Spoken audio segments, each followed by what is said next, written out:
This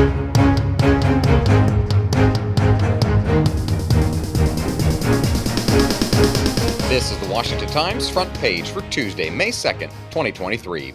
Thanks for joining us. I'm George Gerbo. President Biden has reversed course and invited House Speaker Kevin McCarthy and other congressional leaders to the White House next week for talks ahead of a deadline to raise the debt ceiling. Congressional reporter Harris Alec reports Biden called McCarthy in Israel, where the speaker was leading a congressional delegation, to schedule the meeting. The White House said they'll meet on May 9th, as the Treasury Department warned that the government could default on some of its bills as early as June 1st. The move was an abrupt change for the president, who has insisted he wouldn't negotiate with McCarthy and has complained that Republicans are trying to ransom spending cuts in return for raising the ceiling. The Biden administration's new mortgage rules that will use homebuyers with good credit to subsidize bad credit borrowers took effect Monday as state officials pleaded for a reversal of the policy.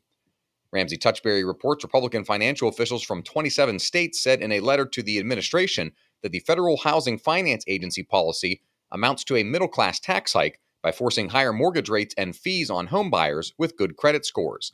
Those with higher credit scores will receive lower mortgage interest rates overall and pay less in total fees than those with lower ratings, but their costs will increase, an estimated $40 per month more on a $400,000 home loan. The new loan level price adjustment fees apply only to Americans buying houses or refinancing after May 1st, and those only with loans backed by Fannie Mae and Freddie Mac, which is more than half of all borrowers. The next phase of the Russia-Ukraine war appears to be finally underway.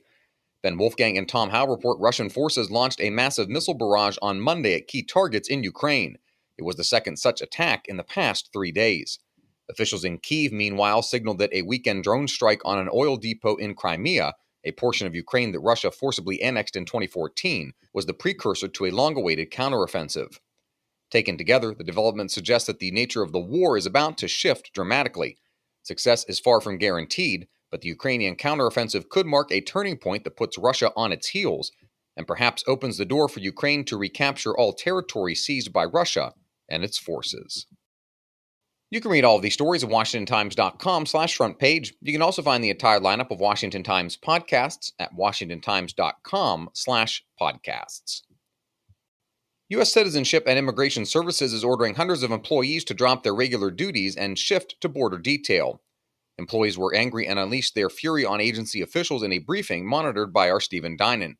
People performing anti-terrorism work or helping reunite separated families have been conscripted, as have officers who process regular applications from legal immigrants.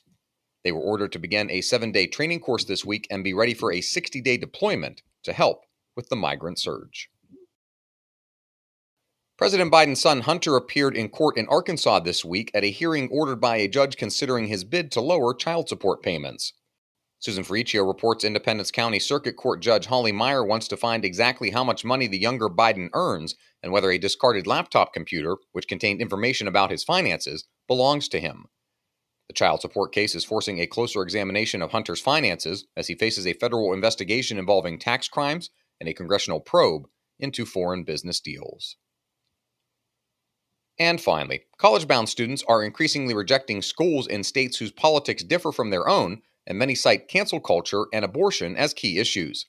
Sean Salai reports about 72% of college students said abortion laws in their school states influence their decisions on whether to keep attending. That's according to a survey last week from Gallup and the nonprofit Lumina Foundation. The survey showed that 60% of adults ages 18 to 59 without a college degree said state abortion laws would affect their decisions to attend particular schools.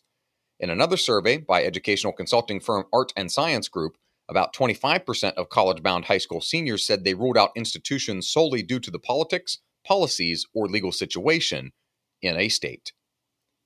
Find all today's front page stories at WashingtonTimes.com/front page or on the Washington Times app, and find us wherever you get your podcasts. Just search Washington Times in any major podcast app. You can also find us on Twitter and Instagram at Wash Times for breaking news, sports, commentary, and more.